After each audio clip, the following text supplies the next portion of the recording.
Pakar psikologi forensik, Reza Indragiri Amril memberikan pendapatnya jelang sidang vonis pada terdakwa kasus pembunuhan berencana Brigadir J, Richard Eliezer. Diketahui sebelumnya jaksa menuntut Eliezer dengan hukuman penjara selama 12 tahun dan menurut Kejagung tuntutan tersebut telah mempertimbangkan status justice kolaborator Eliezer.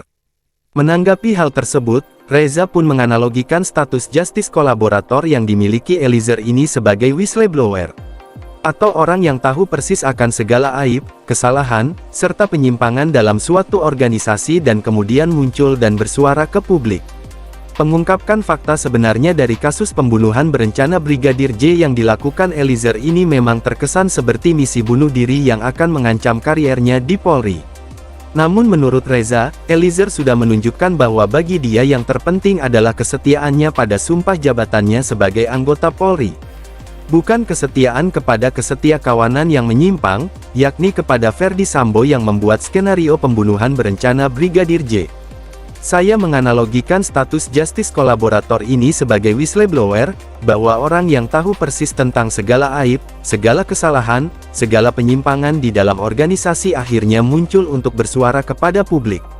Memang ini laksana sebuah misi bunuh diri, tapi paling tidak Eliezer sudah menunjukkan, karena paling tidak bagi dia, kesetiaan pada sumpah jabatan, adalah jauh lebih tinggi, jauh lebih luhur, ketimbang kesetiakawanan yang menyimpang. Lebih lanjut Reza menuturkan, kesetiaan Eliezer kepada sumpah jabatannya inilah yang nantinya bisa menjadi harapan agar majelis hakim memberi hukuman yang minimum. Untuk Reza sendiri, ia berharap agar Eliezer diberi hukuman maksimal 2 tahun penjara saja. Hal itu dikarenakan sebelumnya Kapolri telah mengatakan bahwa jika ada anggota Polri yang terlibat kasus pidana dan hukumannya di atas 2 tahun, maka ia akan dipecat dengan tidak hormat. Hukuman 2 tahun penjara ini pun diharapkan bisa diberikan majelis hakim kepada Eliezer agar nantinya Eliezer masih bisa berkarir di Polri. Dan kesetiaan pada sumpah jabatan itulah yang membuat semua berharap bahwa nantinya hakim akan memberikan apresiasi dengan hukuman maksimal 2 tahun saja.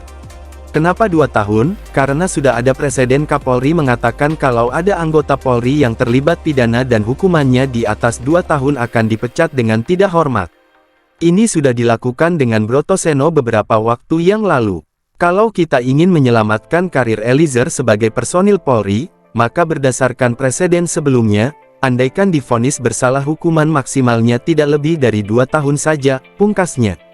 Mantan Hakim Agung, Joko Sarwoko menilai Richard Eliezer alias Baradae bukan pelaku utama dalam perkara pembunuhan berencana Nofriansyah Yosua Huta Barat alias Brigadir J. Menurutnya Eliezer bertindak berdasarkan perintah atasan dan jabatan. Dalam kasus ini menurut saya Eliezer bukan pelaku utama, kata Joko dalam program, Satu Meja The Forum, mengapa Eliezer harus dibela. Joko mengatakan jika hakim mencermati, sesungguhnya dalam fakta persidangan terungkap secara jelas bahwa posisi Eliezer adalah melaksanakan perintah jabatan. Sehingga dalam posisi tersebut, Eliezer tidak bertanggung jawab sebagaimana pasal 51 ayat 1 KUHP. Kalau hakim mau mencermati apa yang diperoleh dalam fakta persidangan itu kan jelas sekali posisi Eliezer itu yang pertama adalah melaksanakan perintah jabatan. Pasal 51 ayat 1 KUHP itu di situ malah tidak bertanggung jawab, katanya. Lebih lanjut, oleh karena Eliezer bukan pelaku utama maka yang bersangkutan bisa mendapatkan justice kolaborator atau pelaku yang bekerja sama dalam mengungkap perkara sebagaimana tertuang dalam UU Perlindungan Saksi dan Korban. Dalam UU tersebut juga dijelaskan bahwa justice kolaborator bisa mendapatkan hadiah atau prestasi jika keterangannya dinilai membuat perkara menjat.